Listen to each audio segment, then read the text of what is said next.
তো আমরা আগের দিন শ্লোক 8 নম্বর পর্যন্ত করেছিলাম। এরপর থেকে 9 নম্বর শ্লোক শুরু হচ্ছে। তো এখানে আমি একবার দেখানোর চেষ্টা করছি। এবার আমাদের শুরু হবে প্রশ্ন।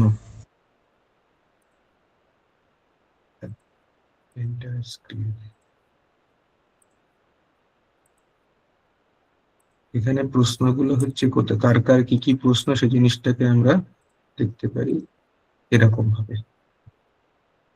দেখা যাচ্ছে আশা করি? হ্যাঁ প্রভু, দেখা যাচ্ছে। হ্যাঁ, তো এখানে হবে শ্লোক নম্বর 9, 11, 12, 17, 18 আর 23।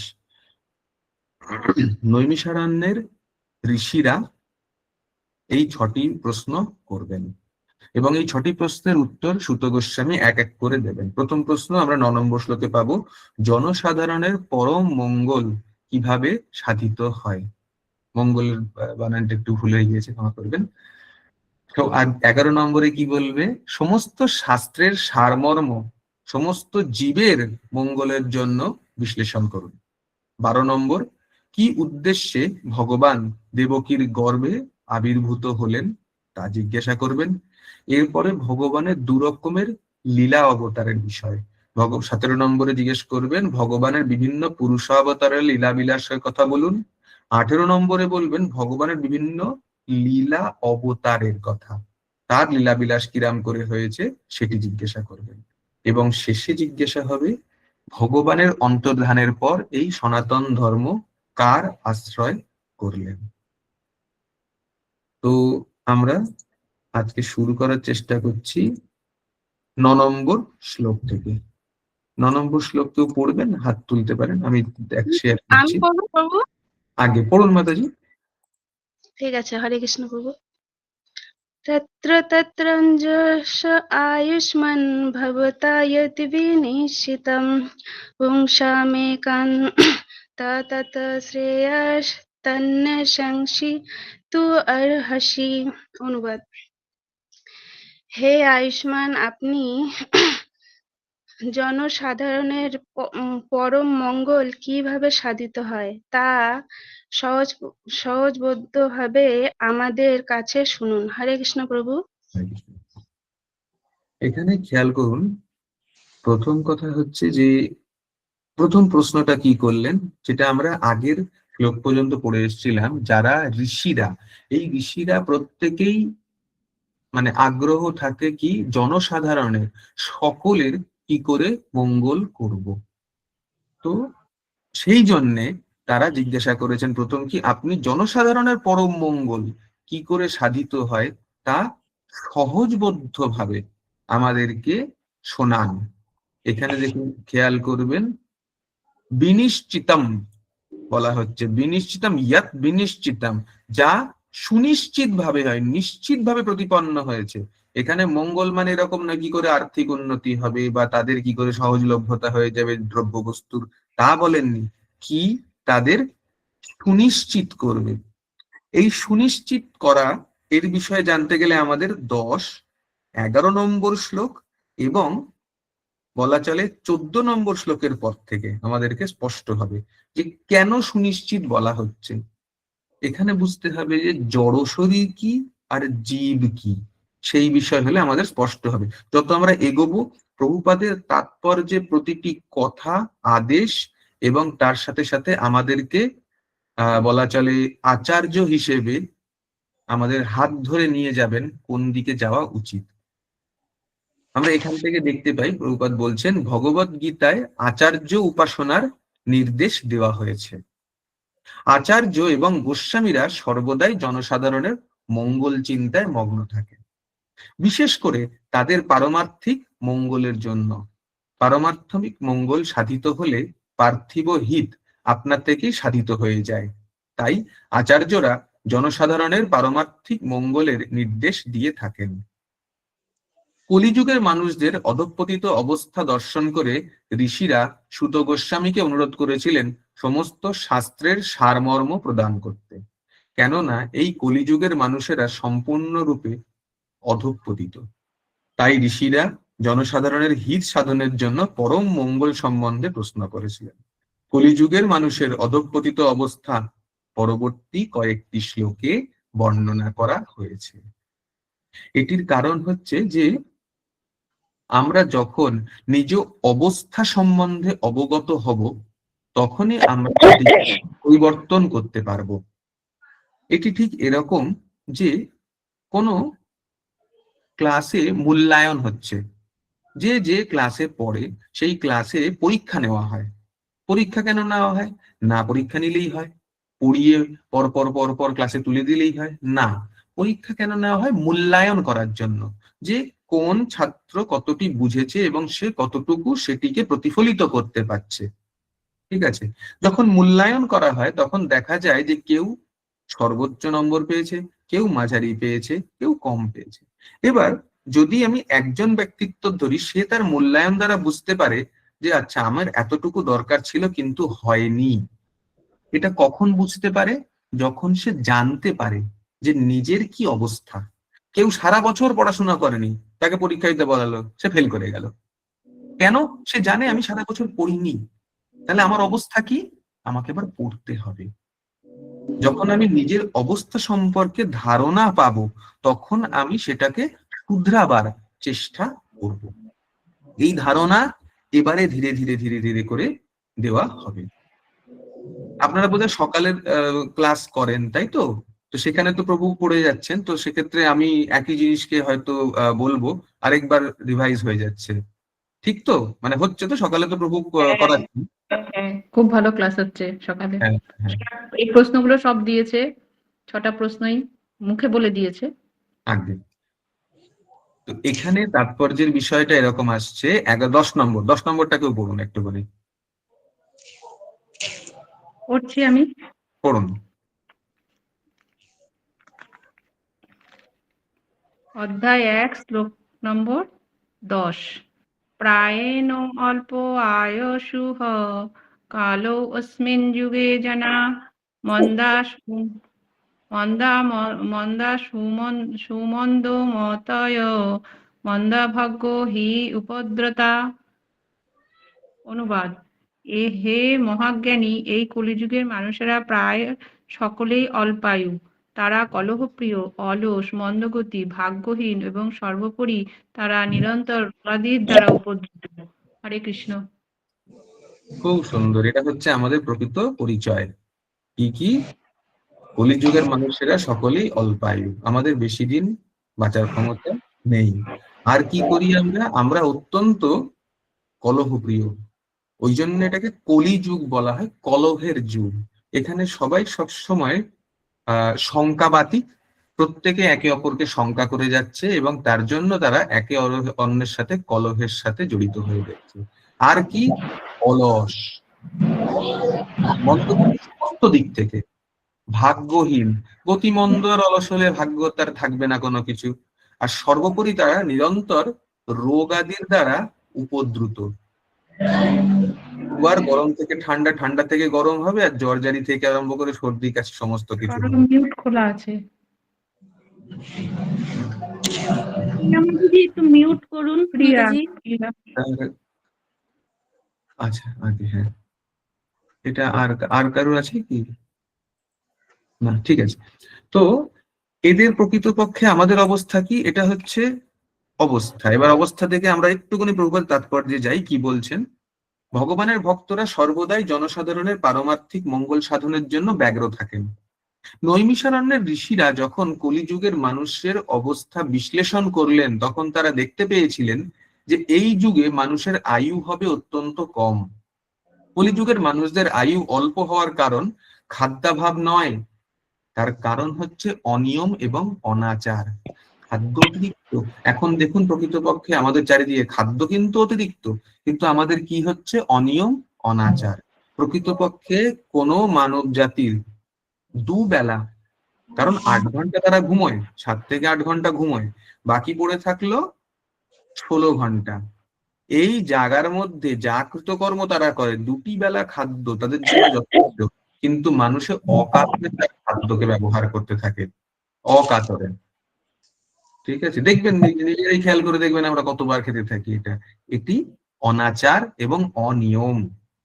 সুনিয়ন্ত্রিত ভাবে জীবনযাপন করলে, সাদাসিধে খাদ্য আহার করলে যে কোনো মানুষ সুস্থ ও সরল ভাবে জীবন ধারণ করতে পারে। অত্যাচার, অত্যাধিক ইন্দ্রিয় তৃপ্তি, অন্যের করুণার উপর অত্যাধিক নির্ভরশীলতা এবং কৃত্রিম ভাবে জীবনের মান উন্নত করার চেষ্টা মানুষের জীবন শক্তি শোষণ করে নেয়। প্রকৃতপক্ষে আমরা যত রকমের সুস্বাদু চেষ্টা করে খাদ্য আস্বাদন করার চেষ্টা করছি, সেটি আমাদের ইন্দ্রিয় তৃপ্তি। প্রথম ইন্দ্রিয় তৃপ্তি চক্ষু, দ্বিতীয় ইন্দ্রিয় তৃপ্তি নাসিকা, তৃতীয় শেষে জিহ্বা। কিন্তু জিহ্বা যখন হয়ে গেল তখন আর কিছু করার থাকে না। এরকম আবার আসে মাঝে মাঝে উদাহরণটি দিই, রসগোল্লা খুব সুস্বাদু, খুব উপাদেয়। বহুদিন কেউ রসগোল্লা খায়নি, সে যদি একটি হাঁড়ি ভর্তি সুন্দর, এই সময় শীতকাল, গুড়ের রসগোল্লা উঠেছে, ঠিক আছে, তো এই গুড়ের রসগোল্লা দেখে খুব লোলুপতা জাগলো, খেতে খুব সুন্দর, মজা আসবে। কটা খাবে? একটা খেলো, ভালো লাগলো, দুটো খেলো, তিনটে খেলো। এই প্রথমটি খাওয়ার আগে তার যে মনের মধ্যে লালসাটা ছিল, সেটা কিন্তু 2 নম্বরটি খাওয়ার সময় অতটা নেই। এটি তখন যখন সে একটা একটা রসগোল্লা গোটা খাচ্ছে। একটি রসগোল্লাকে 4 টুকরো করে খান, প্রথমের লালসা আর শেষের টুকরের লালসার মধ্যে ফারাক হয়ে যাবে। এর পরবর্তী সময় যখন খাবেন করে দেখবেন ফারাক হবে। 10টা রসগোল্লা খেলো, তারপরে আর পারছে না, জায়গা নেই, ওই বড় যে 12 টাকা 15 টাকা রসগোল্লা তাই দেওয়া হয়েছে, ঠিক আছে, আর পারছে না। কেন? রসগোল্লার হাড়ি তো রয়েছে, রসগোল্লাও রয়েছে, কত খাবো। কেন? খাদ্যের জন্য আমাদের যে ইন্দ্রিয় তৃপ্তির চাহিদা প্রকৃতপক্ষে চক্ষুর দ্বারা, নাসিকার দ্বারা এবং এই জিহ্বার দ্বারা শেষ হয়ে গিয়েছে। এক হাঁড়ি পুরো খেয়ে নিক, মরে যাবে, দিতে পারবে না। এটি হচ্ছে আমাদের সমস্যা। যতটুকু প্রয়োজন তার বাইরে গিয়ে আমরা যখন কোনো কিছুকে ভক্ষণ করি, সেটা হচ্ছে কৃষ্ণপ্রসাদ নয়, সেটি জাস্ট ভক্ষণের জন্য, সেটা শুধুমাত্র আমাদের ইন্দ্রিয় তৃপ্তি করার জন্য। আর ইন্দ্রিয় হচ্ছে এরকম যা অতৃপ্ত। এই রসগোল্লা হজম হয়ে গেল, পরদিন খেয়ে টেয়ে একদম পরিষ্কার করে, মানে আবার ক্ষুধা পেয়ে গিয়েছে, আবার দিন সে যদি লোলুপ হয় এবং অত্যন্ত তীব্র ইন্দ্রিয় ভোগ্য, যার রজ এবং তমগুণ সম্পন্ন যদি হয়, সে আবার খাবে। এটি হতে থাকে কন্টিনিউ। কেন হয়? হরে কৃষ্ণ। বড়রা বলতো না যে পেটে তো ধরে না, চোখে আঠে না, এরকম হচ্ছে ব্যাপারটা, বিষয়টা। একদম লালসা এরকম খুব স্বাভাবিক একটি উদাহরণ। খেয়াল করে দেখুন, আজকে যদি বলা হয় যে কার্তিক প্রভু আছেন, কার্তিক প্রভু নেই, কথার কথা, যদি কার্তিক প্রভু থাকেন, কার্তিক প্রভু বললো যারা যারা এই ক্লাসটা করবে তারা 1000 টাকা করে পাবে, বা 1000 টাকার কুপন ইসকন শিলিগুড়ি দিয়ে দেবে আজকের এই ক্লাসটি করলে। দেখা যাবে আজকে যেই 20 জন বা 18 জন আমরা যারা যুক্ত হয়েছি, এর সংখ্যাটি বেড়ে যাবে। করা হয়ে গেল, বললো ঠিক আছে, ওই প্রেসিডেন্ট বলেছে এই ক্লাসটার জন্য না, কালকে সকালে গৌরদার প্রভুর ক্লাসটাও যে করবে তাকে দেওয়া হবে, ঠিক আছে। দেওয়া হয়তো কিছু হলো না, কিন্তু না তারা অর্থ দিল, কিন্তু অর্থ দেবে বলে সেটি মনে করে আমার যে খেয়াল হলো, সেই খেয়াল আমাকে উদ্যত করলো। প্রকৃতপক্ষে টাকার অঙ্কটা কিন্তু এরকমই। ব্যাংকের মধ্যে অ্যাকাউন্টে টাকা এলো, কাউকে দিতে হবে বলে খুব খুশি হয়ে গেলাম, কত টাকা আছে, আমি এখন রাজা। পর মুহূর্তে দিয়ে দিলাম, আমি ফকির। কি এলো কি গেল? কিছুই আসেনি, কিছুই যায়নি, শুধু একটি সংখ্যায় দিক ওদিক হলো। তার দ্বারা আমি মানে কি ব্যভিচারিত হয়ে গেলাম, যে হায় হায় আমি আজকে গরিব হয়ে গেলাম, বা আমি আজকে ধনী হয়ে গেলাম। এই যে আমরা মনে করছি, সেটি কিসের জন্য? একটি কাগজের সংখ্যার জন্য। এই যে জিনিসটা, এটা হচ্ছে ইন্দ্রিয়র দ্বারা পরিচালন, যেটা আমরা ছোটবেলার থেকে করেছি। আমাদের ছোটবেলার থেকে যা আমাদের রূপ গুণ যাই আছে না কেন, বলা হয়েছে এইটা তুমি, এইটা তুমি, আমাদের আঙ্গুল দিয়ে দেখানো হয়েছে, আয়নায় দেখানো হয়েছে, এই দেখো এইটা তুমি। প্রত্যেকে যখন নাম লিখেছি, তখন আমরা প্রত্যেকে নিজেদের নাম লিখে পরিচয় দিয়েছি এইটা আমি। তাই জন্য আমরা জেনে গেছি এটা আমি, কিন্তু এটা আমি নই, এইটাই মিথ্যা। আমরা একটু আগে চলি, পরিষ্কার এর উদাহরণ চোখের সামনে দেখতে পাবো। প্রভুপাদ কি বলছেন? বলছেন এই যুগের মানুষেরা অত্যন্ত অলস, তাই কেবল জাগতিক বিষয়ে অলস নয়, পারমার্থিক জ্ঞান লাভের বিষয়েও তারা অত্যন্ত অলস। মানব জীবনের বিশেষ উদ্দেশ্য হচ্ছে আত্মজ্ঞান লাভ করা, অর্থাৎ মানুষের জানা উচিত যে সে কে, এই জড় জগৎ কি এবং পরম সত্য কি। এই জায়গায় আসলে জায়গাটি এটি বুঝতে হবে, মানুষের জীবনের পরম উদ্দেশ্য হচ্ছে আত্মজ্ঞান লাভ। আত্মজ্ঞান কি, এর মানেটা কি দাঁড়ায়? আত্মজ্ঞান মানে কি? আমার নিজের সম্বন্ধে জ্ঞান, নিজের শরীর সম্বন্ধীয় নয়। একটি জড়, একটি চেতন, এই দুটি যখন একসাথে মিলে যায় তখন হয় জীব আত্মা। মামৈবংশ জীবলোকে জীবভূত সনাতন মনষষ্ঠীন্দ্রিয়াণি প্রকৃতি স্থানি কর্ষতি। ভগবান বললেন কর্ষতি, অত্যন্ত কষ্ট করে তারা বেঁচে রয়েছে। কে? জীবভূত সনাতন, সনাতনটাকে যে জীবভূতের মধ্যে রয়েছে। তাহলে আমাদের অংশ কি? মামৈবাংশ। তাহলে ভগবান সচ্চিৎ আনন্দময়, তাহলে তার অংশ সচ্চিৎ আনন্দময়। কেউ এখানে যারা আছে আমরা গ্যারান্টি দিয়ে বলতে পারি আমরা সচ্চিৎ আনন্দময়? কিন্তু ভগবান ভগবত গীতায় বলছেন এটা তো সচ্চিৎ আনন্দময়। তাই ভগবত গীতার ওই শ্লোকটা কেটে দিই, 15 নম্বর অধ্যায় 7 নম্বর শ্লোক কেটে দেওয়া উচিত। কিন্তু তাহলে আমরা কেন সেটিকে উপলব্ধি করতে পারছি না? তার কারণটা হচ্ছে এই জায়গাতে, কারণ আমাদের আত্ম উপলব্ধি নেই, আমরা ভুল জিনিসকে উপলব্ধি করেছি। কিরকম? আবার একটা ছোট উদাহরণ, অন্ধকার ঘর, একটা জায়গা, অন্ধকার ঘরে এক ব্যক্তি ঢুকেছে। তো দরজা দিয়ে যখন ঢুকেছে তো খুঁজি কোথায় আলো জ্বালানো যায়, আলো জ্বালানো যায়। তো হঠাৎ করে একটা লম্বা কোনো জিনিসের মধ্যে, নরম জিনিসের মধ্যে হাত পড়েছে, এরকম ধরেছে, ধরেছে সাথে সাথে ভয়তে ছেড়ে দিয়েছে, মনে করেছে সাপ খোপ হবে, বুঝতে পারিনি। এবার এই করতে করতে হাতটা পড়েছে দেওয়ালে, সুইচ ছিল, লাইট জ্বালিয়েছে। যখনই লাইটটি জ্বালালো দেখলো ও এ তো দড়ি। প্রকৃতপক্ষে দড়িকে সাপ বলে ভুল বিচার করেছিল। কেন? অন্ধকারের জন্য। আমরা এই অন্ধকারে ডুবে আছি এবং প্রকৃতপক্ষে দড়িকে সাপ বলে মনে করছি। কিন্তু আমাদের একটাই হচ্ছে উদ্দেশ্য, কি? লক্ষ কোটি বছরের তিমির অন্ধকার একবার আলো জ্বালালে আলোকিত হয়ে যায়। তার জন্য লক্ষ বছর ধরে আলো জ্বালানোর দরকার পড়ে না, যে না আধার অত্যন্ত গভীর, জ্বালাতে সময় লাগবে না। এই জায়গাটাই হচ্ছে আত্মজ্ঞান, এটা এতটাই দুর্লভ।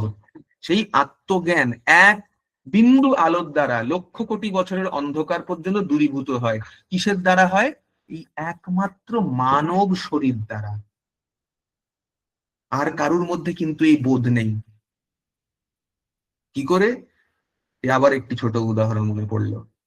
একটি, আপনি যে কোনো আপনার পোষ্য যদি থাকে, কোনো কুকুর, তাকে নিয়ে আসো, কুকুরকে গিয়ে যদি কানে কানে বলি বাবা তুমি খুব ভালো, তুমি খুব ভালো ব্রিড, এই তোমার ব্রিড, ঠিক আছে, তোমাকে অস্ট্রেলিয়ার থেকে আনা হয়েছে, তুমি কত সুন্দর, তার মনের মধ্যে কিন্তু কোনো বিকারের বোধ জন্মাবে না। মানুষকে যদি বলা হয় কাউকে দেখে তুমি কি সুন্দর, তোমার চোখগুলো কি টানা টানা, তোমার এখানে শুয়ে হাজলে কত সুন্দর লাগবে, দেখবেন কিছু হোক না, ওই সময় যদি না না এরকম কিছু না, পরবর্তী সময় কিন্তু আমাদের মধ্যে সেই বোধটা আসবে, আচ্ছা আমাকে সুন্দর বললো, নিশ্চয়ই কিছু তো দেখেছে। এই যে বোধ, এটি মানুষের আছে। তাই জন্য আমাদের যে যোনি সেটি সব থেকে উন্নত, কারণ আমরা কোনো কিছুকে দেখে, পড়ে, শুনে, ইন্দ্রিয়র দ্বারা অর্জন করে উপলব্ধি করতে পারি। বোঝা গেছে? উপলব্ধির জায়গাটা বোঝা গেছে? এইটাই ভগবদ গীতার ভাগবতমের উদ্দেশ্য। ভগবদ গীতায় ভগবান কটা শ্লোক বলছেন না, মুখস্থ করতে বলছেন না, উপলব্ধি তুলে ধরছেন। পরবর্তী সময় যতবার পড়বেন এটাই দেখবেন, ভগবদ গীতা ভাগবতম আমাদেরকে বলছে এই উপলব্ধিটুকুকে নাও। যে এই উপলব্ধি নিয়ে নিল সে আত্মজ্ঞান পেয়ে যাবে, এবং এটি একমাত্র মনুষ্য যোনির দ্বারা সম্ভব, আর কোনো যোনির মধ্যে হয় না। তাও কখন সম্ভব? এই দুর্মূল্য অবস্থায়। কোথায়? এই 28তম কলিযুগের মধ্যে, যেখানে ভগবান কৃষ্ণ স্বয়ং জন্ম নিয়েছেন দ্বাপর যুগে, তার পরপরই মহাপ্রভু জন্ম নিয়েছেন। এইটি মহা দুর্লভ স্থান। হতে পারে এই জীবন চলে গেলে আর মহাপ্রভুর জন্মের হিসাবও পাবো না। ঠিক আছে, এই জায়গা বলতে গিয়ে আরো একটি কঠিন বাস্তবিকতায় আসি। ঠিক আছে, এগুলো একটুকুনি এদিক থেকে ওদিকে যাচ্ছে, ক্ষমা করবেন। যত কৃষ্ণ জন্মেছেন, কৃষ্ণের লীলা আমরা অনেক কিছু শুনেছি। তো এবার যখন কৃষ্ণের লীলা বা সেই নিয়ে যখন আলোচনা হয়েছে কোনো কিছু, দেখবেন ভগবানের যত পার্ষদ তারা কি হয়, বাল সখা হলো বা গোপ গোপিনীরা হলো, রাধারানী হলো, ঠিক আছে, প্রত্যেকেই এক একজন বলা চলে যে তারা সাধক, বা তাদের সাধনা করতে করতে তারা এমন স্তরে গেছেন যেখানে ভগবানের সাথে সমতুল্যতা লাভ করতে পারেন। সেই জায়গায় দাঁড়িয়ে কোন জায়গায় এরকম দেখেছেন যে এমন কেউ যে ওইখানে থাকার যোগ্য নয় বা পতিত কোনো কিছু, তাকে উদ্ধার করছে ভগবান? সেরকম কিছু দেখা যায়নি। প্রত্যেকে একটা জায়গায় উঠেছে, সে কংস হোক, পুতনা হোক, যেই হোক, তারা একটা জায়গায়, শিশুপালও হোক, তারও কিন্তু পরিচয় রয়েছে। কেন? সে এই থেকে আছে। একই জায়গায় মহাপ্রভু যখন এসেছেন, আমাদের নরহরি ঠাকুর লিখলেন, পতিতকে যদি পাবন না করো তাহলে কিসের তোমার পতিত পাবন নাম? মহাপ্রভু যখন আসেন তখন বলা হয় যে মাথায় কলসির ঘা খেয়ে রক্ত বের করলেও মহাপ্রভু প্রেম বিলি করেন। কেন? প্রেম হচ্ছে সব থেকে উৎকৃষ্টতম মার্গ, সব থেকে উৎকৃষ্টতম। মহাপ্রভু ভক্তি বিলতে আসেননি, অকাতরে প্রেম বিলতে এসেছেন। কে এসেছেন? রাধারানী এসেছেন। রাধে কৃষ্ণের মাধ্যমে মহাপ্রভু হয়ে যখন এলেন, তখন রাধারানী অকাতরে প্রেম বিললেন। এই সুযোগ আর এই সময় সাথে এই দেহ মহা দুর্লভ, আর পাওয়া যাবে না। প্রভুপাদ কি বলছেন এইবারে দেখা যাক। প্রভুপাদ বললেন, মানব জীবনের বিশেষ উদ্দেশ্য হচ্ছে আত্মজ্ঞান লাভ। তারপরে কি বলছেন? মনুষ্য জীবন হচ্ছে একটি অপূর্ব সুন্দর সুযোগ, যার মাধ্যমে জীব এই জড় জগতে বেঁচে থাকার সংগ্রাম রূপী সমস্ত দুঃখ দুর্দশার সমাপ্তি সাধন করতে পারে এবং তার নিত্য আলয় ভগবত ধামে ফিরে যেতে পারে। কিন্তু কুশিক্ষার প্রভাবে মানুষদের আজ আর আত্মজ্ঞান লাভের কোনো রকম বাসনা নেই। তারা যদি সে সম্বন্ধে জানতেও পারে, দুর্ভাগ্যবশত তারা কতকগুলি কপট প্রচারকের দ্বারা ভ্রান্ত পথে পরিচালিত হয়।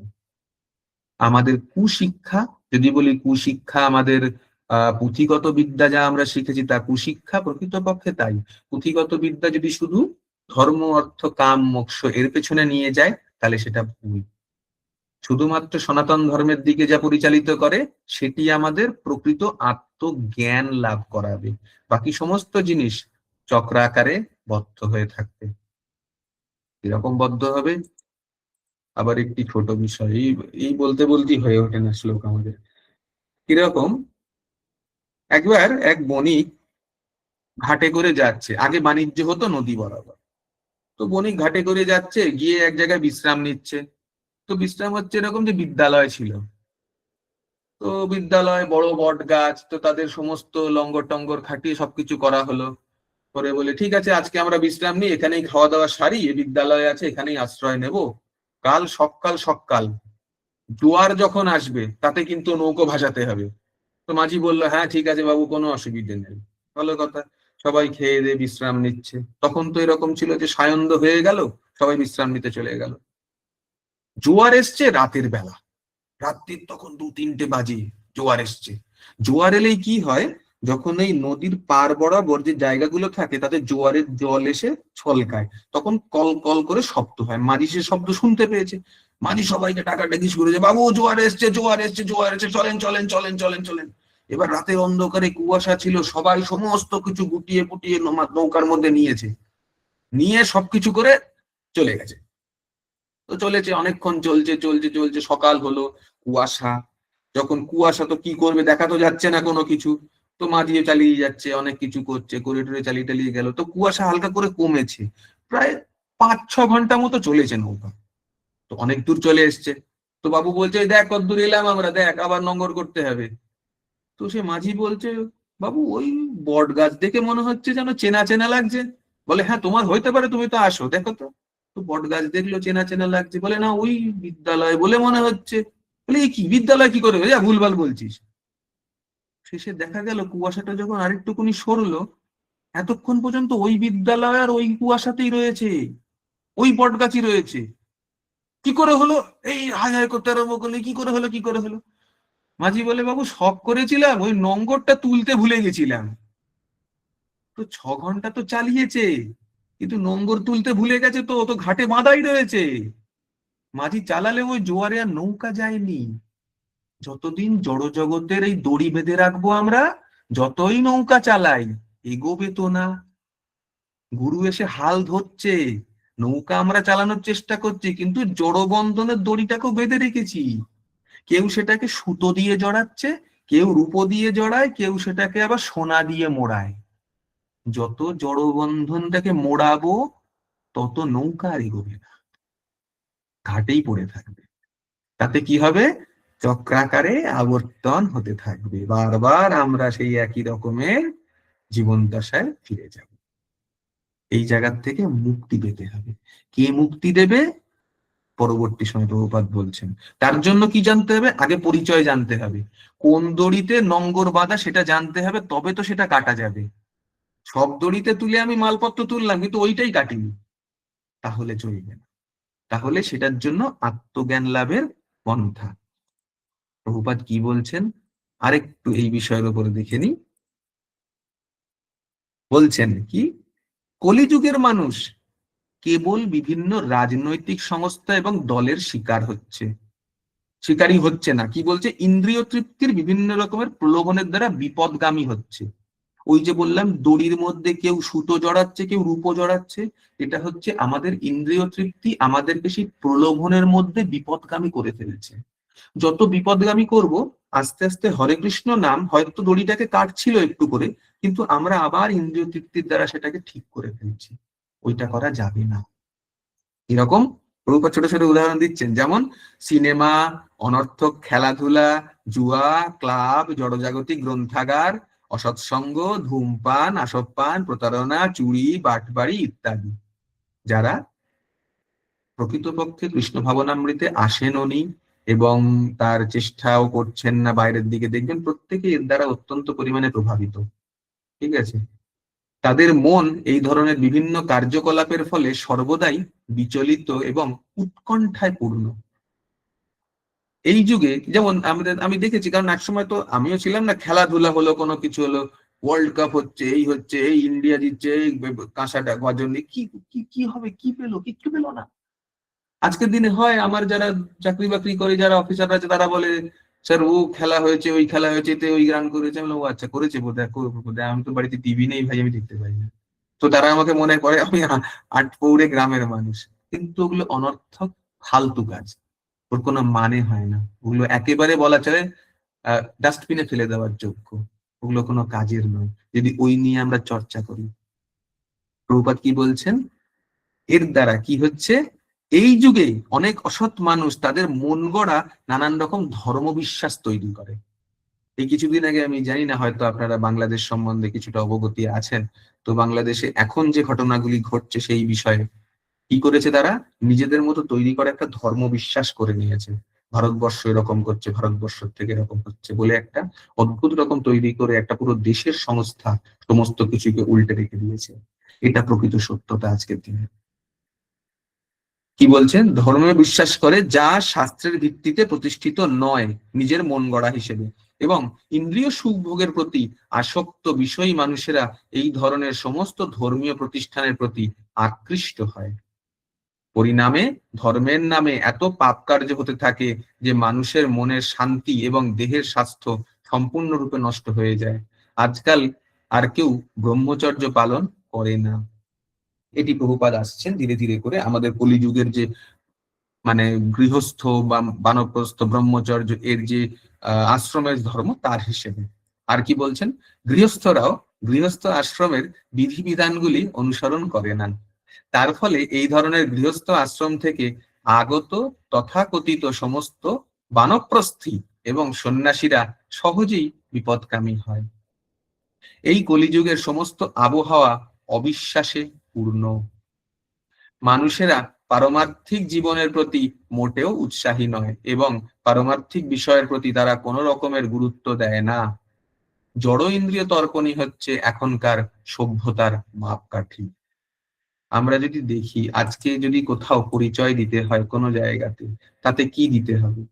আমি কোথায় থাকি, আমি কোথায় চাকরি করি, আমার বাবা মা কে, আমি কি কাজ করে বেড়াই, এর সমস্ত কিছু দিতে হবে।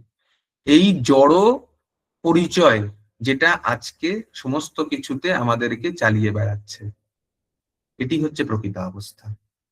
কিন্তু এটি তো নয়। কেউ কোন আশ্রম অনুধাবন করছে, তার ধর্ম সম্বন্ধে সে কতটা ওয়াকিবহাল, সেই জিনিসটা কেউ জিজ্ঞাসা করে না, কেউ না, কেউ করবে না। কখনো কখনো হয়তো মন্দিরে কোনো প্রভু তুমি জিজ্ঞেস করলো, হ্যাঁ আপনার ভজন সাধন কেমন চলছে, কেউ হয়তো একটুখানি জিজ্ঞাসা করে নেবে। কিন্তু ভজন সাধনটি কি? আজকে আমরা যদি মনে করি এই গৃহস্থতে বসে আমরা করব, কি করে করব, হবে না। কলিযুগের মানুষের তিনটি বস্তু অসম্ভব। কি কি? সময়, তার শক্তি বা এনার্জি, কোনো কিছু করার ক্ষমতা, আর তিন, জ্ঞান বা সঠিক মানে রিসোর্স, মানে সঠিক জায়গা থেকে তার প্রাপ্তি। এই তিনটি জিনিস মহা দুর্লভ। প্রথম কথা, সময়। সময় কারণ নেই। সারাদিন সকালবেলা ওঠার থেকে নানান কাজ, এরপরে ওটা, তারপরে ওটা, এরপরে স্কুল যাবে, এরপরে ওটা খাবার বানাতে হবে, তারপরে আমাকে চাকরিতে যেতে হবে, এই করতে হবে, ঠিক আছে, সন্ধে হয়ে গেল, আরে সারাদিন ধরে খাচ্ছি, আর ভালো লাগছে না, ব্যাস বসে পড়লাম, বসে একটুখানি জব করার চেষ্টা করি। তো জব যখন করলাম, নিদ্রা দেবী এসে আরাম করে ঘাড়ের মধ্যে বসলো। কি করবেন? উপায় নেই। আপনি সারাদিন নিদ্রা দেবীকে সময় দেননি, এবার তো নিদ্রা দেবী আসবে আপনার ঘাড়ে। এসে গেছে, হয়ে গেল জব। ঠিক আছে, তারপর হলো না না সকালবেলা উঠে জব করব। এবার সারা রাত খাটাখাটনি করা হয়েছে, ভোরবেলা উঠে মঙ্গল আরতির আগে জব করব, ঠান্ডা শীতকালে একটুকুনি কম্বল টম্বল ভালো করে গায়ে দিয়ে নি, সুন্দর করে দিলাম। মিতা দেবী বললো, বাহ এই তো সুযোগ, আর একটু নিয়ে নি, সুযোগ হয়ে গেল। জব হলো, ঘুমের মধ্যে হলো, অনেক মালা হয়ে গেল। যখন উঠলাম দেখলাম আরে 16 তো হয়ে গেছে, বাহ। তো আমার নিদ্রা দেবী 16 হলো, আমার হয়নি। তো তার ভালো, তার পারমার্থিক উন্নতি হলো, ফলে পরের দিন আমি 6 এর জায়গায় 8 ঘন্টা ঘুমাচ্ছি। এটি হচ্ছে প্রকৃতপক্ষে সময় কারোর কাছে নেই। কিন্তু কি বলছে শাস্ত্র? কলিকালের মানুষ কি স্বল্পায়ু, বেশি দিন থাকবে না, কিছুদিন পরেই চলে যাবে। তো প্রথমে ব্রহ্মচর্য পালন হলো না, গৃহস্থ ধর্ম নেওয়া গেল, গৃহস্থের সময় নেই, সময় নেই, সময় নেই, বুড়ো বয়সে এসে মাথায় ঢুকছে না আর কি হবে, আর এই জন্মে হবে না, পরের জন্মে দেখা যাবে, কোনো জন্মে হবে না, এরকম করে জন্ম জন্ম চলে গেছে। প্রকৃতপক্ষে জন্ম জন্ম চলে গেছে বলে আজকে আমরা সবাই এই জায়গাতে রয়েছি। আমি আপনাদের কাছে কি বলছি, আমি নিজে মহাপতিত। কালকে ঠান্ডা লেগেছে একটুখানি বেশি, মায়াপুর একটুখানি কালকে কুয়াশা কুয়াশা ছিল, দুটো জানলা খোলা ছিল, বেশি ঠান্ডা পড়েছে, মুখ বার করতে পারছিলাম না। তারপরে মাথাটা একটু পরিষ্কার করেছি বলে এতে এত ঠান্ডা লাগছে যে একদম মুড়ি দিয়ে শুয়েছি। সকালে উঠবো, ঘুম ভেঙেছে, তখন দেখি 3:30 বেজে গেছে, সর্বনাশ, মঙ্গল আরতি যেতে হবে। উঠেই চান করে দৌড় লাগিয়েছি। ঠিক আছে, তো এরম হয়ে যায়। নিদ্রা দেবী যে কোনো সময় সুযোগ দেখে আমাদের ঘাড়ে চড়ে বসার জন্য। এরকম যে কোনো ক্ষেত্রে সময় অত্যন্ত দুর্লভ। আর কি? শক্তি, কার্য করার যে শক্তি। আমরা সারাদিন এত ব্যস্ততার মধ্যে থাকি, নানান বিষয়, বাড়ির এই কাজ করতে হবে, সেই কাজ করতে হবে, ওই কাজ করতে হবে। সাধন ভজন কখন হবে? বসবো, আলাদা করে বসবো, আসন নিয়ে বসবো, তারপরে জপ করবো, সাধন ভজন করব, এই সময় আসবে না, কোনোদিন আসবে না। আজ পর্যন্ত যদি না এসে থাকে, এরপরে কোনোদিন আসবে না। যদি মনে করি যে চলে আসবে না, আমি একটা সময় এরম হবে, শবত থেকে মুক্ত, আমি একটু আসন নেব, সুন্দর করে বসে একটু হরে কৃষ্ণ করবো, সাধনটা করবো, হবে না, হবে না। বুড়ো হলেও আসবে না। তখন এত চিন্তা, আর গাঁটে ব্যথা, পায়ে ব্যথা, এই ঠান্ডা পড়েছে দেখো না, গাঁটে ব্যথা হচ্ছে, শুরু হয়ে যাবে, ব্যাস হয়ে গেল। যে কোনো, আপনারা খেয়াল করে দেখবেন, শরীরের কোন রকমের ব্যাধি আমাদের কিন্তু মহামন্ত্র তো পর্যন্ত বাধা দিয়ে দেয়। মাথা ব্যথা করছে, কিছু না, এমন কিছু খেয়েছি গ্যাস হয়েছে পেটে, মাথা ব্যথা করছে, মহামন্ত্র দেখুন মাথায় উঠে যায়, হয় না তখন আর। এটি বাস্তবতা, এটি বাস্তবিকতা। ঠিক আছে, আর কি? জ্ঞান এবং ঠিকঠাক সূত্র থেকে প্রাপ্ত জ্ঞান। জ্ঞান এরকম না, জ্ঞান তো চারিদিকে বিকোচ্ছে, ও তো ইনস্টাগ্রাম ফেসবুকে রিলে বিকোচ্ছে জ্ঞান, যে পাচ্ছে সে জ্ঞান দিচ্ছে। কিন্তু সঠিক সূত্র এবং সঠিক জায়গা সেটি কোথা থেকে হয়? পুস্তক থেকে হয়। কেন? আচার্যদের থেকে। আজকে তো আচার্যরা আমার সামনে বসে বলবেন না, কিন্তু আমাকে আচার্যদের থেকে নিতে হবে। তাহলে আচার্যদের থেকে কোত্থেকে? পুস্তকের থেকে। কজন মানুষ পুস্তক পড়ে? নয়, সবাই ইউটিউবে দেখে নেবো, হয়ে যাবে, কোনো অসুবিধা নেই, শুনে নেবো একটু বলি।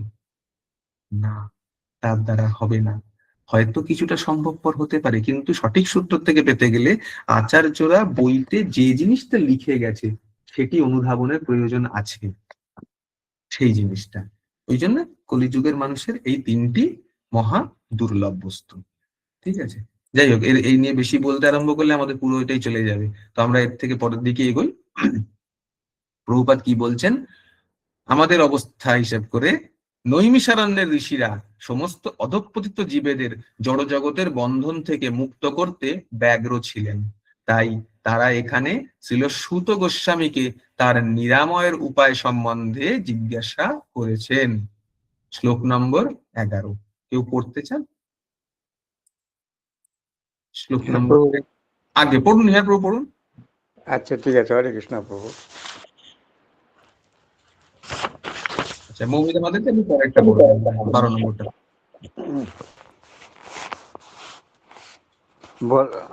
শ্লোক নম্বর 11। বলব তং সহ চহং কাম না না না, ভুরিনি ভুরি কর্মাণি। হরে হরে কৃষ্ণ প্রভু। 11 নম্বর শ্লোক তো 7 নম্বর অধ্যায় না? 1 নম্বর 7 অধ্যায়, 1 নম্বর ও, first 1 canto। নম্বর। ভগবত ও আপনি 1 নম্বর শ্রীমদ অধ্যায় ভগবত ভাগবতম মৌমিতা থেকে? মাতাজি পড়ুন, পরে আপনি খুঁজে 102 আগে পেজ। আগে, ঠিক আছে ঠিক আছে, আমি মৌমিতা মাতাজি পড়ে নিই। ভাগবত না না, এটা কি আপনি 102 পেজ। ভাগবতম থেকে পড়াচ্ছেন? আগে আগে আগে আগে, আচ্ছা, হরে কৃষ্ণ প্রভু, ক্ষমা করবেন, ভুল হয়ে গেছে।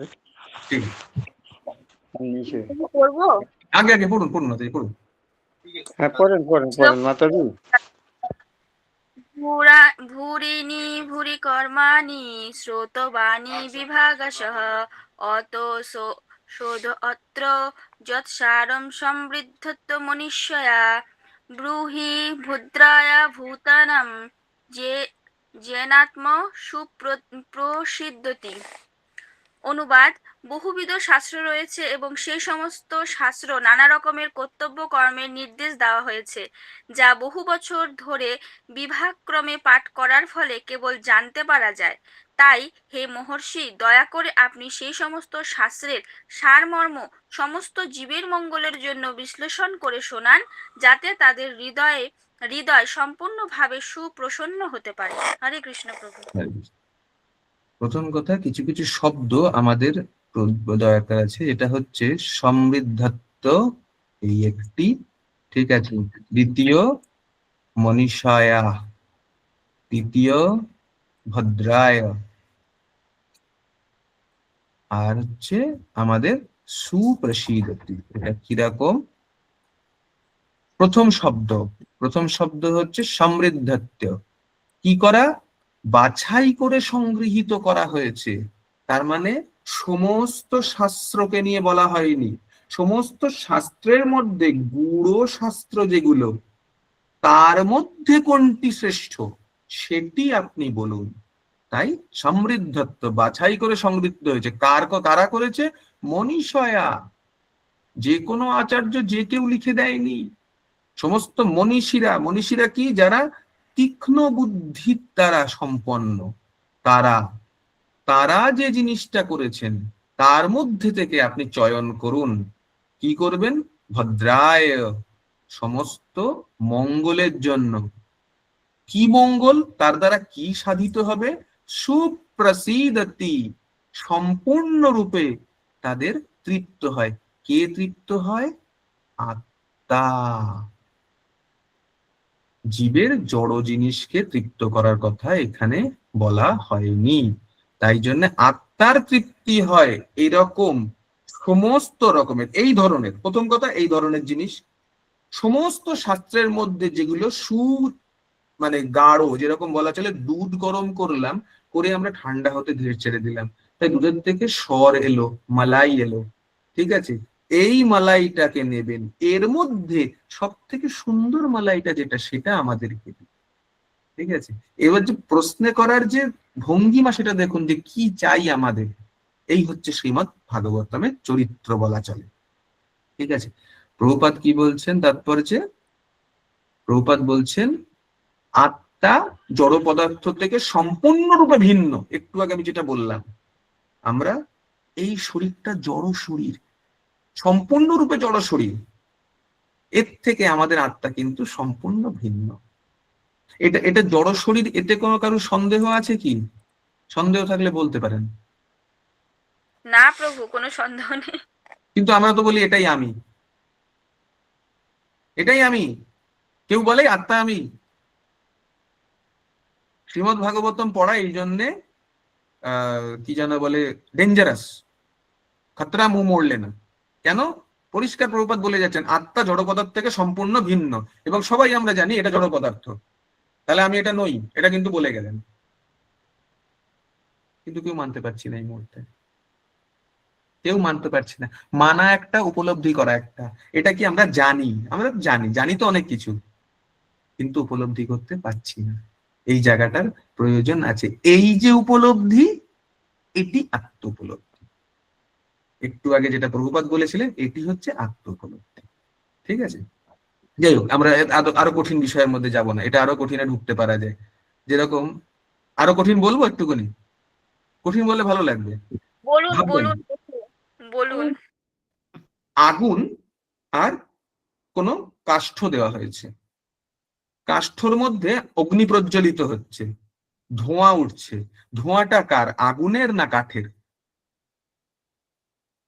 কাঠের, কাঠের প্রভু, কাঠের ধোয়া। ধোঁয়াটা কোথায় ছিল? আগুনের মধ্যে ধোঁয়া ছিল না কাঠের মধ্যে ধোঁয়াটা ছিল যেটা বেরোচ্ছে? কাঠটা জ্বালানোর পরে প্রভু, হরে কৃষ্ণ। দুটো মিলে হ্যাঁ, বেরোচ্ছে। কাঠটা জ্বালানো হরে কৃষ্ণ প্রভু, আগুনটা হ্যাঁ, বলুন। নিভে গেলে মানে ধোঁয়াটা বেরিয়ে যাচ্ছে কাঠের থেকে, কাঠের ধোঁয়াটা। হ্যাঁ, না ছিল। ধোঁয়াটা কি আগুনের মধ্যে ছিল না কাঠের মধ্যে ছিল যেটা বেরোচ্ছে? আগুনের মধ্যেও তো ছিল না না, প্রভু, ছিল না তো। আগুনটা কাঠের মধ্যে কি ছিল ধোঁয়াটা যেটা বেরোচ্ছে? না, কাঠের তারপরে মধ্যে দুইটা ছিল জ্বালা প্রভু, কিন্তু কাঠ থেকে তো ধোঁয়াটা হচ্ছে আগুনটা। হ্যাঁ, ঠিক আছে, আমি আমি এই যে কঠিন বিষয় আরেকটু ঢুকার চেষ্টা করি, তাহলে এবারে পরিষ্কার করার দরকার আছে কঠিন বিষয় ঢুকলে। এটা হচ্ছে যে আমরা একটা জায়গাতে অগ্নি প্রজ্বলন করলাম, কাষ্ঠ রয়েছে, অগ্নি জ্বলছে, অগ্নির থেকে তাপ উৎপন্ন হচ্ছে। আগুনের মধ্যে তাপ ছিল তাই আমরা তাপ পাচ্ছি, ঠিক। আগুনের মধ্যে আলো ছিল তাই আমরা আলো পাচ্ছি। আগুন জ্বালানোর জন্য কোনো ইন্ধন দরকার ছিল যেটা আমরা কাঠের দ্বারা পাচ্ছি, তাহলে ধোঁয়াটা কোত্থেকে এলো? কাঠের মধ্যে তো ছিল না, কাঠ তো ইন্ধন, জ্বলে যাচ্ছে, জ্বলে ছাই থাকছে। আগুন নিভে গেলে ধোয়া হয় না, আগুন জ্বালান, দেখবেন কিছু দূর থেকে দেখা যাচ্ছে ধোঁয়া উঠছে, তো ওখানে আগুন জ্বলছে, তার মানে। প্রভু, হরে কৃষ্ণ প্রভু, ধোঁয়াটা আপনার আগুন জ্বলাকালীনও বের হয়, কাঠের থেকে বের হয় প্রভু। এই যে ধোঁয়া, এইটিকে বলা হয়ে থাকে অহংকার। কিসের দ্বারা হয়? জীব এবং জড় দুটো যখন সম্মিলিত হয়, প্রকৃতপক্ষে জীব নয়, চেতন সত্তা, চেতন সত্তা যখন জড়র সাথে মেশে তখন অহংকারের উৎপত্তি হয়। এই অহংকার না জীবের মধ্যে ছিল না জড়ের মধ্যে আছে। কেউ একটা বাড়ির ধারে কাছে তাকিয়ে দেখবেন যত জড় পদার্থ আছে, কারোর অহংকার আছে? নেই। না। আমরা যে চিদ আত্মা, সেই আত্মার মধ্যে কি অহংকার ছিল? ছিল না। প্রকৃতপক্ষে আত্মার মধ্যে কোনো অহংকার বস্তু ছিল না। কিন্তু যখন এই জড় শরীর এবং তার চেতন, এই দুটি যখন একসাথে মিলিত হয় তখন সেটির মধ্যে উৎপন্ন হয় অহংকার। এই অহংকার দু প্রকৃতির, একটি হচ্ছে জড় অহংকার, আরেকটি হচ্ছে চিৎ অহংকার। জড় অহংকার কি? এই শরীরটা আমি, এটি আমার, এটি হচ্ছে জড় অহংকার, যাকে কাটতে হবে। চিৎ অহংকার কি? আমি কৃষ্ণের সেবক। কারণ ভগবান কি বললেন? মামাই বাংশ জীব বলে, ওকে ওই একটি শ্লোক তুলছি, দেখুন, মামৈবাংশ জীবলোকে, তাহলে আমি তার অংশ। আমি তার অংশ মানে তার সেবক। আজকে হাত বললে আমি স্ট্রাইক করেছি, আমি খেতে দেবো না। কেন? মুখ খায়, আমার কি? আমি হাত, আমি দেবো না? ওরে মুখ না খেলে তোর পর্যন্ত পুষ্টি আসবে না। হাত বুঝতে পারছে না, না আমার আমি সেবা করব না। আমরা হচ্ছি সেই হাত যে মুখ পর্যন্ত খাবার তুলে দিই না। কিন্তু যখন বুঝতে পারবো হাতের কাজ মুখকে সেবা করা, যদি রসগোল্লাটা এখানে না তো রসগোল্লাটা এখানে যাবে না, সেইটা বুঝতে হবে। সেটা যেদিন বুঝে যাব সেটা হচ্ছে চিৎ অহংকার। এখন আমরা বুঝছি না, এই বল আমার হাত সমস্ত কিছু, আমি দেবো না, জড় অহংকার। এই যে অহমের পরিস্থিতিতে তৈরি হয়, এই জায়গা থেকে আমাদের নিবারণ করা উচিত, এখান থেকে বেরিয়ে যাওয়া উচিত। ঠিক আছে? তো ওই জন্যই আমাদের যে চিন্ময় যা অবস্থা, তা এই জড় পরিকল্পনার মাধ্যম দ্বারা কখনোই তৃপ্তি সাধন করতে পারবো না। এই জন্য বললাম আমরা সচ্চিত আনন্দ, কিন্তু আমরা একজনও আনন্দে নেই।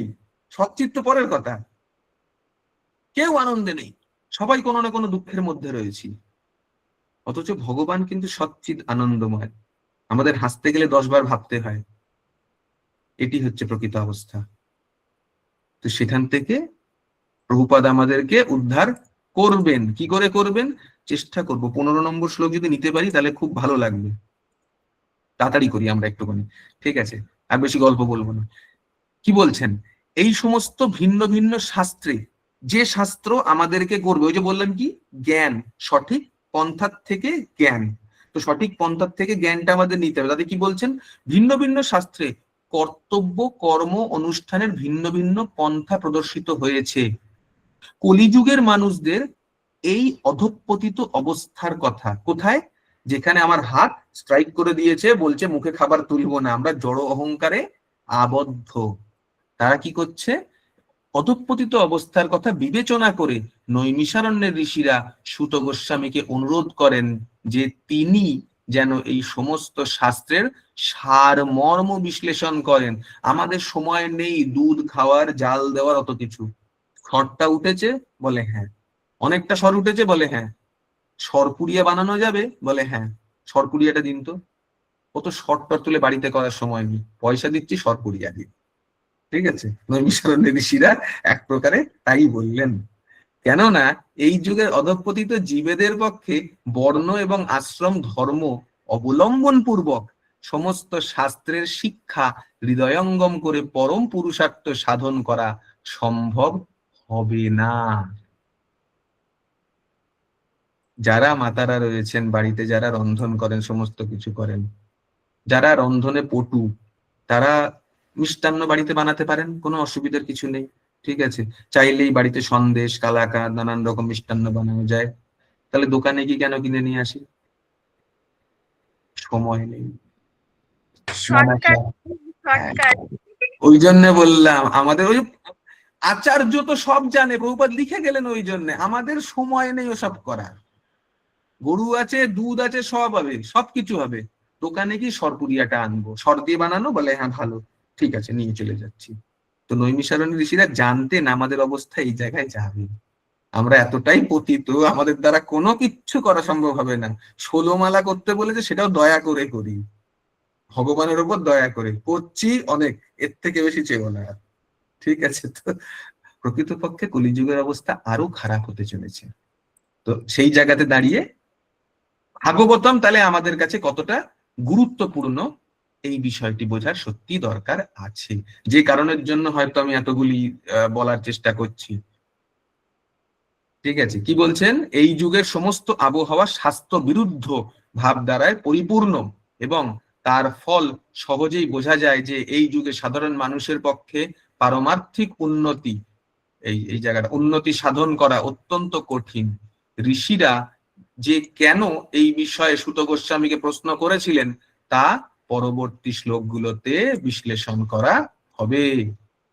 3 নম্বর প্রশ্ন কি বলছেন? কেউ পড়বেন? 3 নম্বর প্রশ্ন, 12 নম্বর শ্লোক। পড়বো প্রভু। প্রভু আমি বলবো।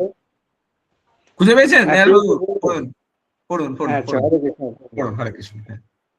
12 নম্বর শ্লোক। সুত জানাসি তো ভদ্রং তে ভগবান সাতত্বং পতং হ দেববাক্যং বসুদেব বর্ষ যত যস্য চিকিৎসয়। অনুবাদ: হে সুত গোস্বামী, আপনার সর্ববিধ মঙ্গল হোক। আপনিও ভগবত না অবগত, আপনি অবগত আছেন যে কি উদ্দেশ্য পরমেশ্বরে ভগবান বাসুদেবের পত্নী দেবকীর গর্ভে আবির্ভূত হয়েছিলেন। হরে কৃষ্ণ প্রভু, প্রণাম। হরে কৃষ্ণ। একদম ঠিকঠাক। এবার এখানে একটা জায়গা আছে, খেয়াল করুন। এই জায়গাটাতে প্রভুপাদ বলবেন সাতত্বম পতিহি। এই কথাটা, সাতত্বম হচ্ছে শুদ্ধ ভক্ত। এই শুদ্ধ ভক্ত যত আছেন তাদের পরিত্রাণায় সাধূনাম বিনাশায় চ দুষ্কৃতম ধর্ম সংস্থাপনার্থায় সম্ভবামি যুগে যুগে। তো ভগবান কি করেন? শুদ্ধ ভক্ত যারা, তাদেরকে রক্ষা করেন। পতিহি, তাদের রক্ষাকর্তা। সেই উদ্দেশ্যে তিনি ভগবান। তাহলে কি হচ্ছে? ভগবানের ডেফিনেশন হিসেবে হচ্ছে ভগবান সাতত্বম পতিহি। প্রভুপাদ বলছেন এই জায়গাতে ভগবান হচ্ছেন তিনি যিনি সমগ্র ঐশ্বর্য, সমগ্র বীর্য, সমগ্র যশ, সমগ্র শ্রী, সমগ্র জ্ঞান এবং সমগ্র বৈরাগ্যে পূর্ণ অধীশ্বর। ষড় ঐশ্বর্য প্রভুপাদ বলে দিলেন। তিনি তার শুদ্ধ ভক্তদের রক্ষা করেন। ভগবান যদিও সকলের প্রতি সমদৃষ্টি সম্পন্ন, তবুও তিনি তার ভক্তদের প্রতি বিশেষভাবে অনুরক্ত। সৎ কথাটির অর্থ হচ্ছে পরম সত্য। আর যে সমস্ত মানুষ সেই পরম সত্যের সেবা করেন তাদেরকে বলা হয় সাতত্ব। প্রথমত কি সৎ যেটা, সেটাকে যিনি রক্ষা করেন তিনি সাতত্ব, তিনি হলেন শুদ্ধ ভক্ত। আর পরমেশ্বর ভগবানের যিনি এই ধরনের শুদ্ধ ভক্তদের রক্ষা করেন তার আরেক নাম সাতত্বং পতি। ভদ্রম অর্থাৎ আপনার সর্ববিধ মঙ্গল হোক কথাটির মাধ্যমে শ্রী সূত গোস্বামীর কাছ থেকে পরম তত্ত্ব সম্বন্ধে জানার জন্য ঋষিদের ব্যাকুলতা প্রকাশ পাচ্ছে। এখানে ভগবানকে তারা সম্বোধিত করলেন সাতত্বং পতিহি। এইবার এখানটাতে খেয়াল করার প্রয়োজন আছে। কি খেয়াল করতে হবে? সত্য, পরম সত্য কি? শ্রীমদ্ ভাগবতমের যা বলা হয়েছে সেটি কি? সমস্ত, ওই আগের শ্লোক আবার টানছি, সমস্ত শাস্ত্রর মধ্যে নিগূঢ় তত্ত্ব যারা, তার মধ্যে গোনা একটি মাত্র অংশ, তাহা সত্য। এই সত্যকে যিনি রক্ষা করছেন তিনি কি হচ্ছেন? সাতত্ব। সেটিকে সূত গোস্বামী। তাকে রক্ষা কে করছেন? ভগবান। সাতত্বপতিহি, সেই ভগবান সম্পর্কে আমাদের কৃপা করে বলুন। তাদের জানবার ইচ্ছা কতটা প্রবল। প্রকৃতপক্ষে এখান থেকে ভাগবতমের শ্রোতার গুণ বৈশিষ্ট্যটা শুরু হয়ে গেল, যেটি পরবর্তী শ্লোক 13 নম্বর শ্লোকে স্পষ্টভাবে বলে যাবেন। শ্লোকেই বলা রয়েছে, খেয়াল করুন। 13 নম্বর শ্লোক কেউ পড়বেন? আমি চেষ্টা করছি 15 পর্যন্ত যাতে আমি নিতে পারি, এই জন্য 13 নম্বর পড়তে ইচ্ছুক কেউ?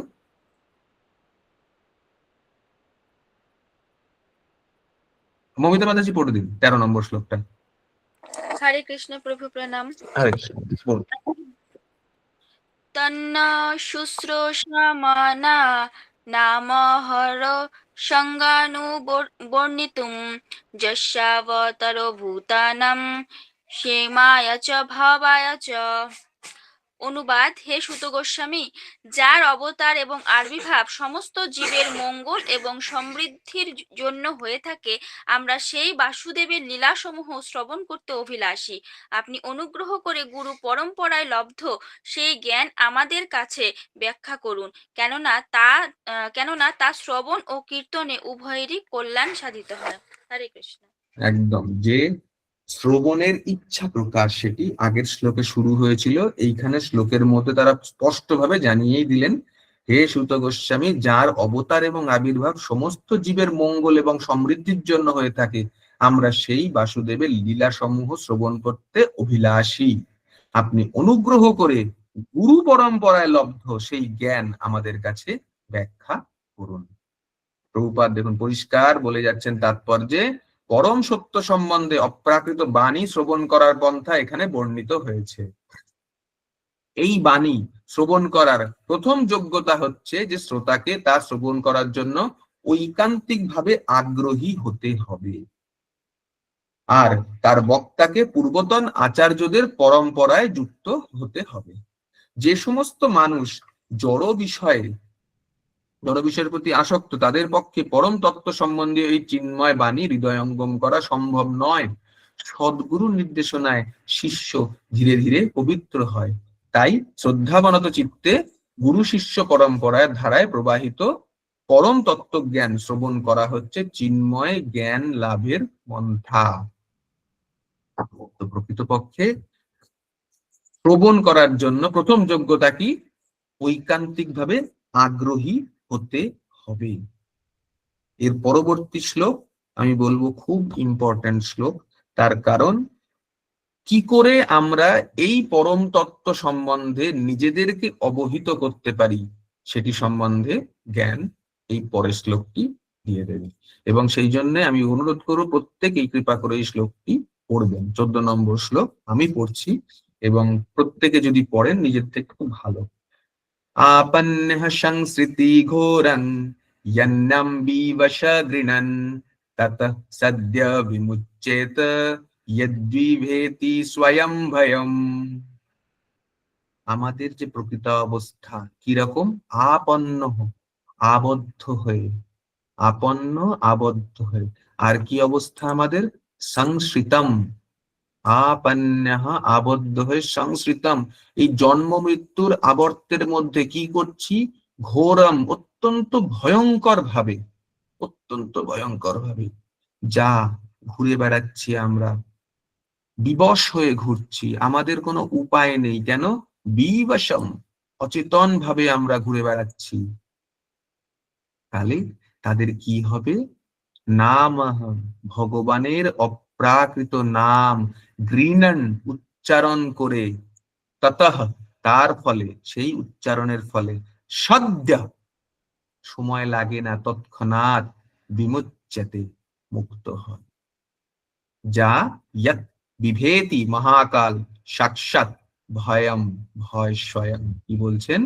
জন্ম মৃত্যুর ভয়ঙ্কর আবর্তে আবদ্ধ মানুষ বিবশ হয়েও পরমেশ্বর ভগবান শ্রীকৃষ্ণের দিব্য নাম উচ্চারণ করতে করতে অচিরেই সেই সংসার চক্র থেকে মুক্ত হয়। সেই নামে স্বয়ং মহাকালও ভীত হন। এর অর্থ কি? লক্ষ বছরের জমানো অন্ধকার ঘরে একটি শলাকা, একটি প্রদীপ আলোক প্রজ্বলন করে দেয়। এই জন্য আমি তখন উদাহরণটি বলেছিলাম যা 14 নম্বর শ্লোকে আছে।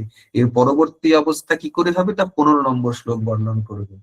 ঠিক আছে, ওই জন্য বলছিলাম 15 যদি নিতে পারতাম খুব ভালো হতো। প্রভুপাদ কি বলছেন? এই জন্য এই শ্লোকটি প্রত্যেকের মনে করা উচিত এবং প্রত্যেকের পড়া উচিত। কৃপা করে পড়বেন।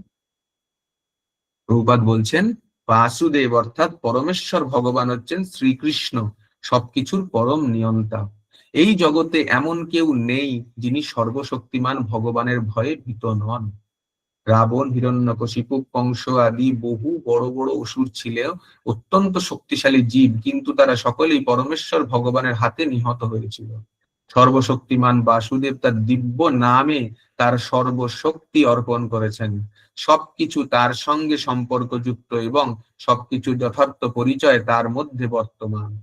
এখানে বলা হয়েছে যে স্বয়ং ভয় অর্থাৎ মহাকাল শ্রীকৃষ্ণের নামকে ভয় করেন। তার অর্থ হচ্ছে যে শ্রীকৃষ্ণের নাম শ্রীকৃষ্ণের থেকে অভিন্ন। তাই শ্রীকৃষ্ণের নাম শ্রীকৃষ্ণের মতোই সর্বশক্তিমান, তাদের মধ্যে কোনো পার্থক্য নেই। তাই যে কেউই মহাবিপদে পরমেশ্বর ভগবান শ্রীকৃষ্ণের দিব্য নামের আশ্রয় গ্রহণ করতে পারেন। বিবশ হয়ে অথবা পারিপার্শ্বিক অবস্থার প্রভাবে বাধ্য হয়েও যদি কেউ শ্রীকৃষ্ণের দিব্য নাম উচ্চারণ করেন, তা তাকে জন্ম মৃত্যুর আবর্ত থেকে মুক্ত হতে সাহায্য করতে পারে। তো আর 2 মিনিট নিতে পারবো? 15 নম্বরটা নিলে আর একটু স্পষ্ট হয়ে যাবে। আগে 15 নম্বরটা কেউ পড়বেন? পড়বো প্রভু। পড়ুন পড়ুন পড়ুন। আমি বলবো প্রভু, আগে আগে মাতাজি পড়ুন, শ্রেয়শ্রী কে মাতাজি বলবো? পড়ুন। হরে কৃষ্ণ।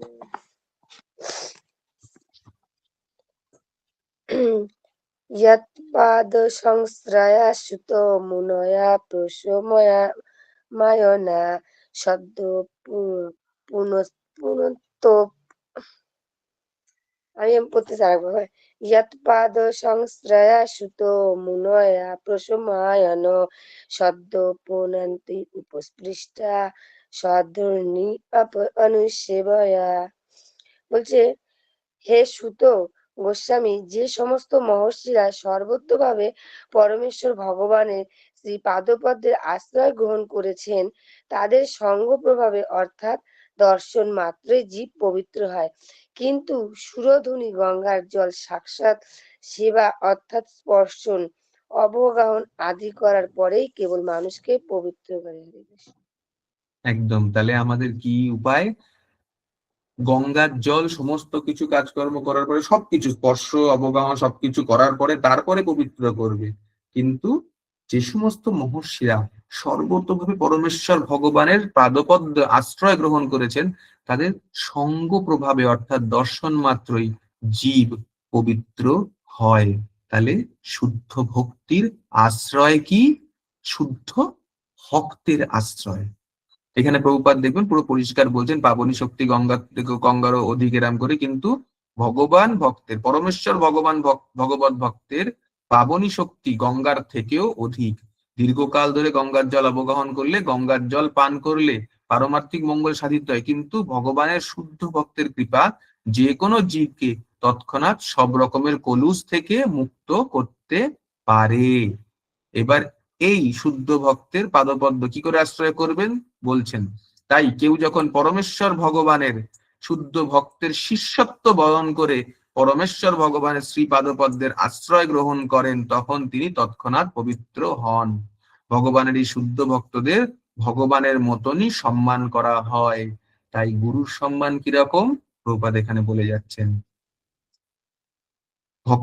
শুদ্ধ ভক্তের নিষ্ঠাবান শিষ্যরা তাদের গুরুদেবকে পরমেশ্বর ভগবানের সমপর্যায়ভুক্ত বলে মনে করেন, কিন্তু শুদ্ধ ভক্ত সর্বদাই মনে করেন যে তিনি হচ্ছেন পরমেশ্বর ভগবানের দাসানুদাস। এটি হচ্ছে শুদ্ধ ভক্তির পথ। তো প্রকৃতপক্ষে শুদ্ধ ভক্ত কিরকম হবে? তৃণাদপি সুনিচেন হতে হবে। যত আমরা হব প্রকৃতপক্ষে আমরা কখনো শুদ্ধ অশুদ্ধ বিশুদ্ধ এসবের দেখার আমাদের কোনো প্রয়োজন পড়বে না। ধীরে ধীরে করে যত নম্র ভদ্র যে জায়গায় আমরা আসব, সেই জায়গায় এসে হরির নাম আমাদেরকে উদ্ধার করবে। কিরাম করে করবে? একটি হরির নাম, চৈতন্য চরিতামৃতে আছে, একটি হরির নাম উদ্ধার করবে। সেই হরির নামটা কোনটা? হরে কৃষ্ণ কৃষ্ণ কৃষ্ণ হরে হরে, হরে রাম রাম রাম হরে হরে। না, উদ্ধার হলো না, পরেরটা হতে পারে। এইটা খুঁজছি আমরা প্রকৃতপক্ষে। প্রত্যেকবার 16 মালা যতবার করি আমরা কিন্তু সেই হরির নামটা খুঁজছি, সেই একটি নাম যে নাম আমাকে উদ্ধার করবে। একবার নামে উদ্ধার হবে। চৈতন্য চরিতামৃতে মহাপ্রভু বলে গেছেন, সনাতন শিক্ষায় একটু বুঝলাম না মাতাজি। আমাদের যা উদ্ধার করার, এই যে বলা হয় জীব শক্তির থেকে উদ্ধার প্রাপ্তি হবে, এবং এই উদ্ধার পেয়ে যে গোলক বৃন্দাবন বা সেই দিকের যে যাত্রা কোনো কিছু হবে, সেটি একবার হরে কৃষ্ণ মহামন্ত্রতে হয়ে যাবে। একটু আগে যখন কথা হলো তখন কি বললেন? একবার নাম উচ্চারণে হবে। এবং ঠিক বলছেন, সেই একবারটা কোনটা? আমরা প্রত্যেকবার হরে কৃষ্ণ মহামন্ত্র করছি না, এটা না, পরেরটা হবে। তো আচ্ছা, পরেরটা হবে। প্রকৃতপক্ষে আমরা কিন্তু সেই একটির দিকে এগোনোর চেষ্টা করছি, যে একবার নাম আমাদেরকে সমস্ত কিছুর থেকে মুক্ত করবে। বললেন না একটু আগে, একটা বাতি, অন্ধকার ঘরের মধ্যে একটি বাতি, একটি ম্যাচস্টিক জ্বালানো, তাতে যে প্রদীপ জ্বলবে তাতে কিন্তু সমস্ত অন্ধকার দূরীভূত হবে। সেই একটি নাম কিন্তু আমাদেরকে দূরে দূরে করে নিয়ে যাবে। কোথা থেকে? এই জড় জগৎ থেকে ভগবানের গোলক বৃন্দাবনে এক জন্মে সম্ভব। কোথায় সম্ভব? ওই একটি। ধীরে ধীরে করে করতে হবে। কিরকম? আবার একটা সহজ উদাহরণ দিই, ক্যালকুলেটর। অনেকে দেখেছেন ক্যালকুলেটর আছে, ঠিক আছে? এবার ওতে না ভগবানের খুব বড় ক্যালকুলেটর, সবার জন্য একটা করে হিসাব কিতাব চলছে। তো কোনো কিছু করলাম, ধরুন 16 মালা করলেন, আচ্ছা যোগ 10 কোনো অপরাধ হয়ে গেল -2, বৈষ্ণব অপরাধ হলো /5, ঠিক আছে, কিছু হলো এমন কিছু খুব ভালো কাজ করলেন, কোনো বৈষ্ণব ভালো কিছু করলেন ×2। এবার এই করে ক্যালকুলেশন চলছে রোজ, যেই মরবো ভগবান না ইকুয়াল টু টিপে দেবেন, টিপলে যেটা এলো ওহো না, এবার মানুষ্য জন্ম হলো না, অনেক কিছু করে ফেলেছে, যাও অন্যদিকে যাও। তো এই ক্যালকুলেটর সবার জন্য চলছে, ইকুয়ালস টুটা টেপার পরে কত আসবে সেটা হচ্ছে হিসাব, যেদিনকে হিসাব মিলে যাবে সেদিন গোলক বৃন্দাবন। এই হচ্ছে এটা খুব সুন্দর উদাহরণ। সহজ সহজ, এটাই হচ্ছে। ওই যোগ বিয়োগ গুণ ভাগ আর সব থেকে বড় হিসেব রক্ষক তিনি। কেন? তিনি প্রত্যেকের হৃদয়ে অবস্থান করছেন, সমস্ত হৃদয়ে ভগবান নিজে পরমাত্মা রূপে। আমরা সব ভগবদ গীতা পড়ে এসেছি, তাহলে আমাদের কাছে আশ্চর্যের কিছু নেই। তিনি প্রত্যেকের হৃদয়ে পরমাত্মা রূপে অবস্থান করছেন, তো তিনি ছোটখাটো প্রতিটি জিনিসের সম্বন্ধে অবগত।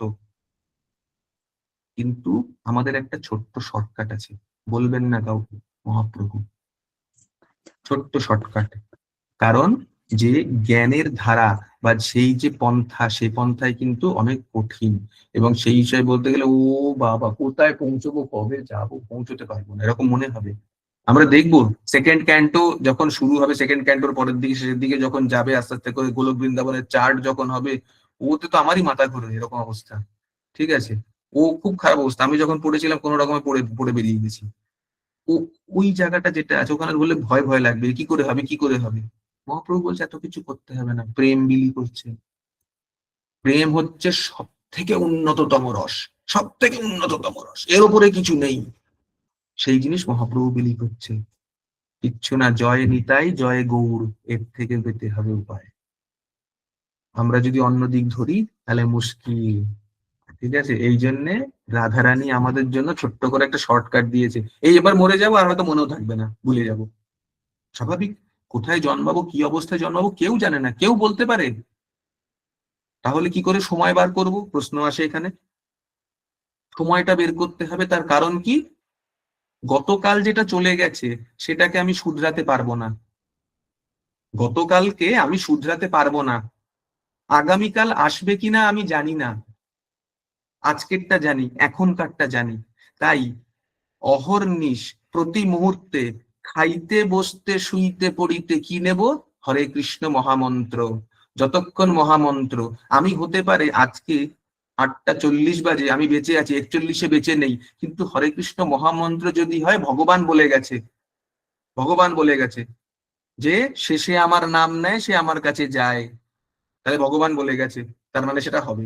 তাহলে যদি আমার মুখে নাম থাকে প্রতি মুহূর্তে, তাহলে আমি ভগবানের কাছে যাব, এই হিসেব কিন্তু ভগবান দিচ্ছেন, ঠিক আছে। তো ওই জন্য অহর্নিশ মহাপ্রভু বলে গেলেন, খাইতে শুইতে বসতে পড়িতে যখনই করবে আমার নাম নিতে হবে, এই জিনিস নেওয়ার প্রয়োজন আছে। প্রভুপাদ ঠিক এই জিনিসগুলোই বলে যাচ্ছেন, যা আমরা একের পর এক কলিযুগের মানুষ হয়েও শাস্ত্রের মাধ্যমে, আচার্যের মাধ্যমে জানতে পারছি, ঠিক আছে। তো আজকে আমরা এখানেই ভাগবতম সমাপ্ত করছি। জয় শিল প্রভুপাদ কি জয়, জয় শ্রীমদ ভাগবতম কি জয়, নিতাই গৌর প্রেমানন্দে, হরি হরি গৌর। হরি বল। হরি বল।